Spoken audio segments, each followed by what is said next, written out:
अस्सलाम वालेकुम। जैसे रोज़मर्रा की ज़िंदगी चाय से ही शुरू होती है और मैंने भी अपनी चाय रखी और दोपहर के लिए थोड़ा सा कुछ मुझे स्पेशल करना था, तो उसके लिए चाहिए थे मुझे सब्ज़ी के बीज।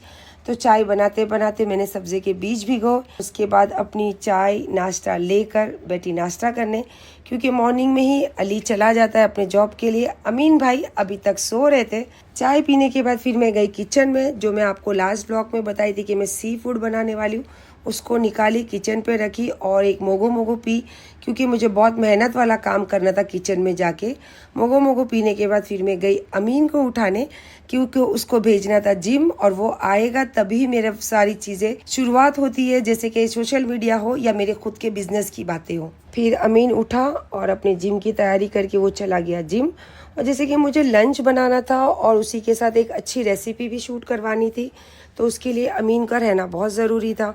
तो मैंने सोचा कि चलो मुझे बाहर भी जाना है, तो थोड़ा अपनी बाहर की तैयारी भी कर लूं। और ज्वेलरी जैसे मैंने अपनी निकाली, तो मम्मी का पूरा लंच बेकार होके एक ज्वेलरी का बंच बन गया है। पर कहते हैं ना बुजुर्ग लोग के बंच हो या जिंदगी की कोई भी गांठ हो, जो औरत उसको सुलझा सकती है वो अपने संसार को भी सुलझा सकती है। तो ये चीज़ें मेरे दिमाग में बहुत पहले से, क्योंकि मेरी मम्मी के साथ ऐसी ही बातें होती थी।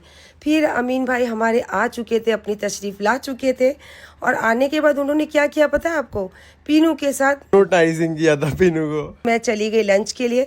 काफ़ी अच्छा वीडियो शूट किया हमने, और एक्चुअली शूट भी किया था और हमारा लंच भी वही था। मैंने खास करके मेरे बेटे के लिए जो अली के लिए बनाई थी वो ड्रिंक रखी फ्रिज में, और हम दोनों ने अपनी अपनी ड्रिंक ली और लंच लिया, और दोनों माँ बेटा कुछ जिंदगी की बातें हो या टाइम पास वाली बातें करके लंच को किया फिनिश। और जैसे बातें करते करते मुझे थोड़ी सी हल्की सी झपकी भी लगने लग गई थी।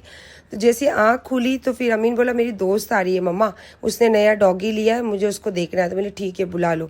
और जैसे वो डॉगी आया तो अमीन से ज़्यादा तो मैं ही उसके साथ मिक्सअप हो गई, और मैंने देखा कि वो दही इतने शौक से, क्योंकि अमीन छाछ पीने लगा तो वो ऐसे देखने लगी, तो मुझे ऐसा महसूस हुआ जब मैंने उसको पिलाई तो वो इतने अच्छे से दही को पिया, फिर मीठा भी खाए। तो मुझे नहीं मालूम था कि अमीन काफ़ी चीज़ें शूट कर रहा था, और एक अच्छी खासी रील भी बनाई मैंने। और उसके बाद अमीन क्या बोलता है कि मम्मी आज मेरा ना चीट करने का मन कर रहा है। तो फिर मैंने बोला ठीक है भाई, चीट करना है तो आपको जो मन कर रहा है वो खा लो। तो अमीन भाई ने फिर क्या ऑर्डर किया? 2 शेजवान फ्राइड राइस और एक chicken chilli dry but non spicy. हाँ, वो तो जैसे कि मैं उसको बोली या अल्लाह इतना तीखा मैं कैसे खाऊंगी, तो बोला आप खा के तो देखो, मैंने तीखा नहीं मंगाया हूँ। और इस तरीके से जो डिनर होता है वो हमारा तैयार हो गया। उतने में हमारे आ गए अली भाई साहब, और ये दोनों ने खाए और मुझे जिद करके दोनों ने भी खिलाए, और खा पी के हम सो गए। फिर थी सुबह, क्योंकि हमने जो एक दिन पहले ही प्रेस कंट्रोल कराने का सारा प्रोग्राम फिट किया था, तो उसके लिए मुझे चाहिए थे दोनों बच्चों की मदद। और जुमा का दिन था, घर में इतना काम था, उसके बावजूद बच्चों ने मुझे हेल्प की और मैंने पूरा किचन साफ करके उनको दिए। तो वो भाई साहब ने बहुत अच्छे से कराए, क्योंकि हमें हमेशा ये सब चीज़ों का ध्यान रखना चाहिए। जब हम अपने आप को अच्छा रखते हैं तो हमारे घर को, हमारे पैड को बहुत अच्छे से रखना चाहिए, अच्छे से ध्यान रखना चाहिए। तो उससे क्या होता है, हमारा वाइब्स अच्छी होती है, हमारी सोच अच्छी होती। और जुमा का दिन था, अमीन भाई तो चले गए थे जिम, और अली भाई तैयार होके मुझे क्या बोलते हैं कि मम्मा मैं जा रहा हूँ बालिशा पीर।